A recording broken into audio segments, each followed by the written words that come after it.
Bertemu saya lagi dengan Cika Beda Dewi di Omachi Story. Kali ini saya akan berbicara tentang Garut, kota yang sekitar 80 km dari ibu kota provinsi Jawa Barat, Bandung. Garut sekaligus kota tempat kelahiran saya dulu.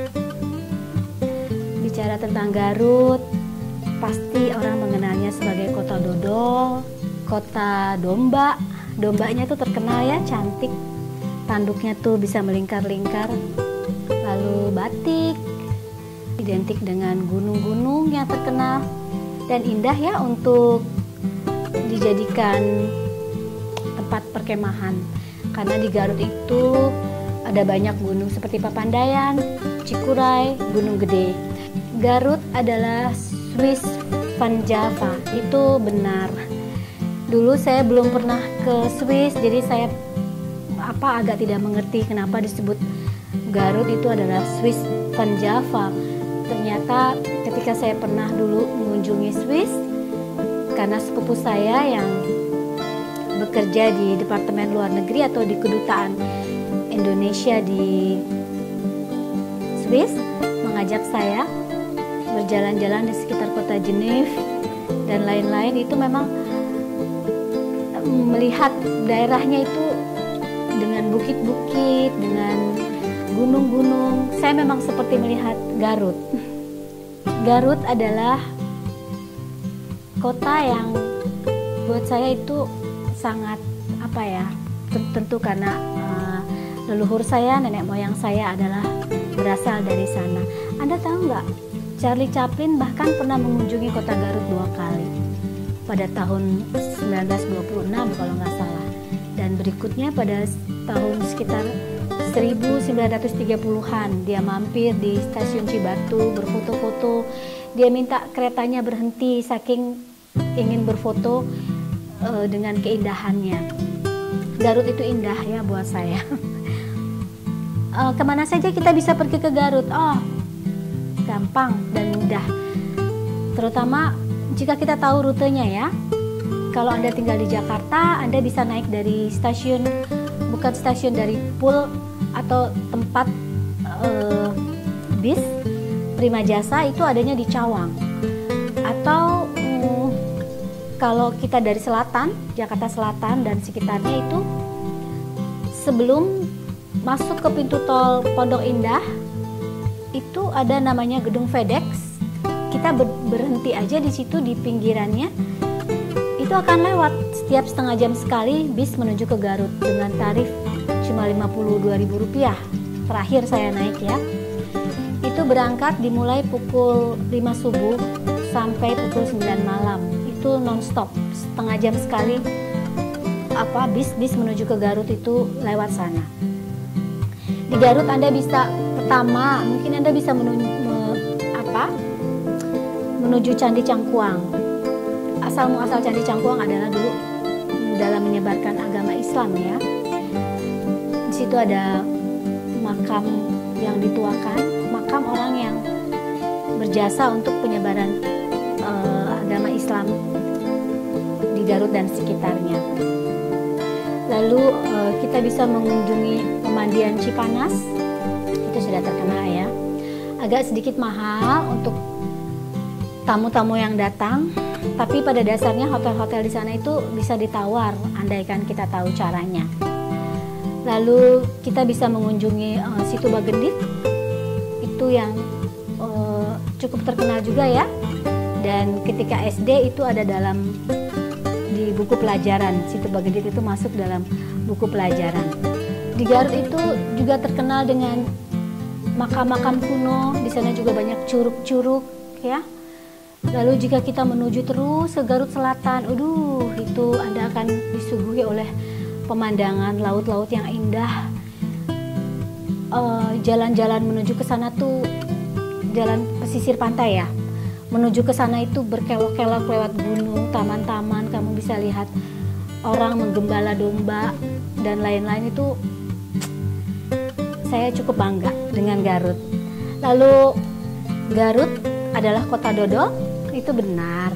Bahkan kakak saya sendiri adalah salah seorang penerus dari nenek moyang suami kakak saya, salah satu perintis dodol tradisional di Garut yang masih dibungkus daun jagung.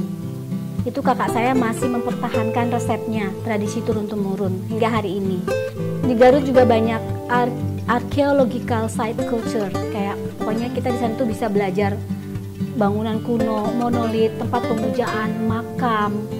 Pokoknya wilayah Garut tuh benar-benar jika kita pelajari banyak sejarahnya, dan tidak rugi untuk mengunjungi Garut karena begitu banyak yang bisa kita pelajari di sana.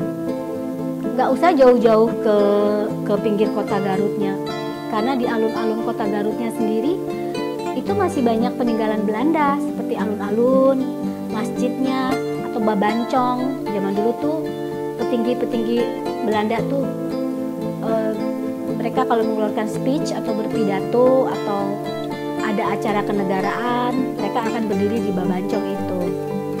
Lalu jika Anda ingin mengunjungi penyamakan kulit sapi itu ke daerah Sukaregang. Itu kita bisa membeli segala macam dari mulai jaket kulit hingga dompet, tas, sepatu, semuanya dari bahan kulit yang kualitasnya saya rasa nggak kalah kok dengan produk luar negeri, dan harganya jelas lebih murah jauh ya, apalagi kalau kita bisa menawar. Garut juga terkenal dengan kain Garutan, batik Garutan namanya, itu banyak. Lalu juga di sana kita bisa masuk ke toko namanya toko Ekbau, yang pada zaman Belanda dulu itu tempat orang-orang Belanda minum kopi. Itu tempat bergengsi, tempat di mana hingga hari ini sih sebetulnya toko itu masih menjual kopi. Dulu sih katanya hanya sekitar Garut, tapi sekarang sudah banyak dari daerah luar. Garut juga punya kawah putih, dia di daerah Wanaraja. Pokoknya tempatnya tidak jauh kok. Maksudnya dengan waktu 1 hari kita bisa mengunjungi Candi Cangkuang, Cipanas, Situ Bagendit, lalu makam-makam kuno, para wali, makam yang dikeramatkan. Juga kita bisa mengunjungi penyamakan kulit dan produksinya ya, juga kain Garutan, termasuk kuliner di sekitar Garut kota, bakso, kupat tahu, makanan-makanan yang khas Garut, jajanan-jajanan Garut yang buat saya sih yang orang Garut, saya rasanya di surga kuliner lah ya kalau pulang ke sana.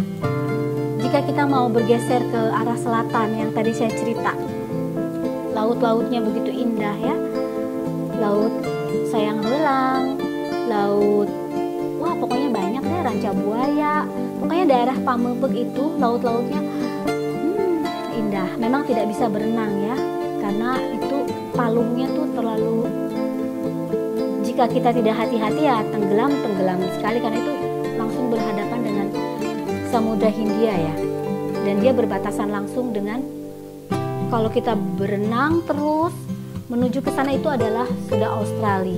That's why dulu Garut itu jadi banyak pelarian atau tempat orang untuk imigran gelap mau menyeberang ke Australia, itu dia lewat pantai-pantai di Garut Selatan. Lalu soal Babancong dan sejarahnya, alun-alun kota dan sejarahnya, kita bisa mempelajarinya. Lalu pemandangan alam di Garut sendiri, aduh, sawahnya, palawija. Saya sih nggak bisa lupa ya, kebetulan karena waktu SMP juga saya pernah tinggal di Garut. Kenangan saya tentang Garut tuh apa ya, nggak akan saya lupa deh. Delman, dulu masih ada Delman, sudah ada dulu angkot, tapi Delman pun dulu masih terjaga dengan tradisionalnya, bawaannya, meskipun sekarang kayaknya sudah tergerus ya, terlalu banyak kendaraan pribadi dan motor, jadi alat angkut tradisional itu seperti seolah hilang. Saya suka makanannya, terutama kakak saya ya, kalau kesana tuh masak jengkol, bebek, pepes ikan mas, sambelnya, pokoknya saya tidak lupa.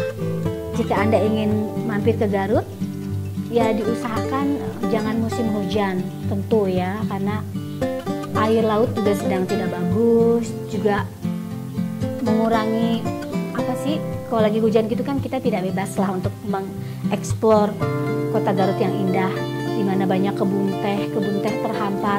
Bahkan dari zaman Belanda dulu teh dari Garut itu sudah merajai dunia. Hasil-hasil kebun teh dari Garut itu disukai oleh pemimpin-pemimpin dunia. Kaisar Jepang konon ya dulu beliau hanya mau minum teh asli, teh hijau asli dari pucuk-pucuk pohon teh muda yang tumbuh di tanah Garut. Jika Anda ke Garut, tidak usah khawatir. Garut itu terkenal dengan kota 1000 angkot. Akan banyak angkot-angkot di terminal Garut itu ke segala jurusan. Anda mau ke Situ Bagendit, itu Anda bisa naik jurusan yang ke Banyuresmi. Warna angkotnya adalah orange, nomornya kalau tidak salah 05.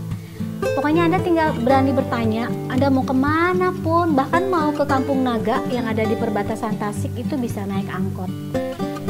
Anda mau ke Cipanas, angkotnya ada. Mau ke alun-alun kota itu yang saya bilang kita bisa melihat peninggalan Belanda, itu semua bisa dilakukan dengan angkot. Jadi tidak sulit transportasinya. Jadi naik bis dari Jakarta, lalu di sana menyambung kemana-mana tuh dengan angkot itu bisa. Penginapan juga banyak, mau wisma atau hotel-hotel kelas melati itu juga di sana banyak. Pun jika kita mau menggunakan kendaraan pribadi itu akan lebih memudahkan kemana-mana. Ada ratusan objek wisata menarik di Garut. Selainnya itu makam-makam keramat, air-air terjun, perkebunan teh, laut, bahkan yaitu tempat-tempat menarik lain seperti kita bisa mau belanja atau mau lihat penyamakan kulit dan lain-lain, mau beli batik, mau kuliner, mau melakukan apapun, kita tinggal tahu alamatnya di mana dan kita bisa menggunakan angkot. Penyewaan mobil pun ada di sana.